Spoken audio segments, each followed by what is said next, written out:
Hello everyone, this is Dr. Pooja Singh, a BNY doctor currently working in Jyoti Vidyapit Women's University. Today, we'll talk about prostate disorders and its management. So, nearly one third of all men over 50 years suffering from prostate troubles of one form or another. The percentage rises with age and reaches 75 after the age of 80 years. Prostate and bladder disorders can lead to numerous other ailments such as arthritis, kidney disorder, and uremia. The prostate gland is a male gland comparable in shape and size to a large chestnut. It is reddish brown in appearance. It measures approximately 3.8 cm in width and about 2.5 cm in length and weighs approximately 25 grams. It is situated at the base of the urinary bladder and around the commencement of the urethra, the membranous tube for the passage of the urine. It is thus vital in relation to the emptying of the bladder and bears a close relationship to the rectum. The gland plays an important role in normal sexual life, and its function is to secrete a fluid which is added to semen during intersexual intercourse. Various disorders. There are various types of prostate disorders. Of these, the most important are prostatitis or inflammation of the prostate glands and hypertrophy or enlargement of the prostate gland.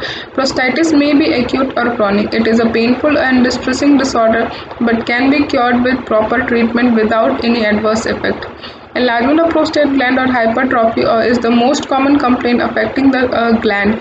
This occurs mostly in men of middle or advanced age. The enlargement develops so gradually over a long period that it often assumes serious proportions before it is detached. Symptoms. There are two warning signals to indicate the possibility of prostate disorders. The first is the interference with the passage of urine, and the second is the need to void the urine frequently during the night sleep. The other symptoms are a dull, aching pain in the lower back and the pain in the hips, legs, and feet. Prostate enlargement affects the glandular system as a whole.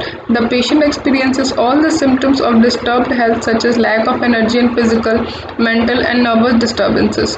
Causes. The position of the prostate gland makes it liable to congestion and other disorders.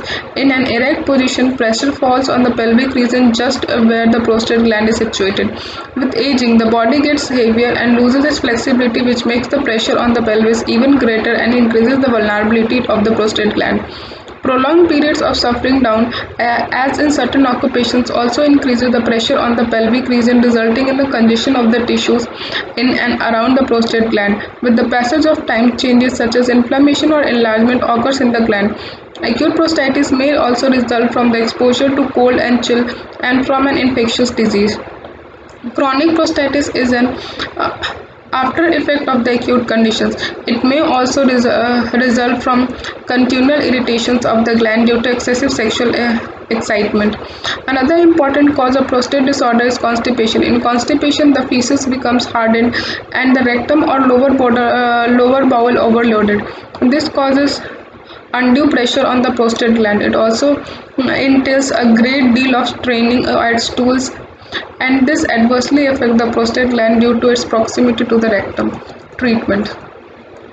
To begin with, the patient should forego all solid foods and subside on water only for 2 to 3 days.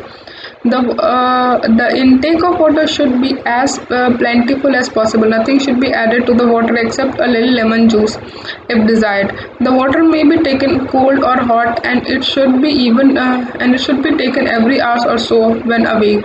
This will greatly increase the flow of urine, as enema may be taken once a day during fasting to clear the lower bowel of accumulations. After a thorough cleansing of the bowel, hot and cold applications may be used directly on the prostate glands and its surrounding parts. The heat relieves the tissues and a brief cold immersion tones them up. The patient should take alternate hot and cold baths. These are of great values in relieving pain and reducing congestion. The hot bath should be taken first for 10 minutes, followed by a cold bath for 1 minute daily. After the short bath, the patient should adapt an all fruit diet for 3 days. The fruits should include apples, pear, oranges, grapefruit, grapes, sweet limes, mangoes, melons, and all other juicy fruits. This will help to clear toxins from the body and will also enable excess fat to some extent to be reduced to some extent. The exclusive fruit diet should be followed by a diet consisting of 2 meals and of fruits and one of cooked vegetables for further 7 days. The vegetable meal must be taken in the evening and should consist of all kinds of cooked vegetables, preferably steamed cooked. Thereafter, the patient may adopt a well balanced diet of three basic food groups, namely seeds, nuts, and grains, vegetables, and fruits. The short lemon juice fast, followed by an all fruit diet and a further period on fruits and vegetables, may be repeated after 2 to 3 months if necessary, depending on the progress of being made. So that was all about prostate. Thank you.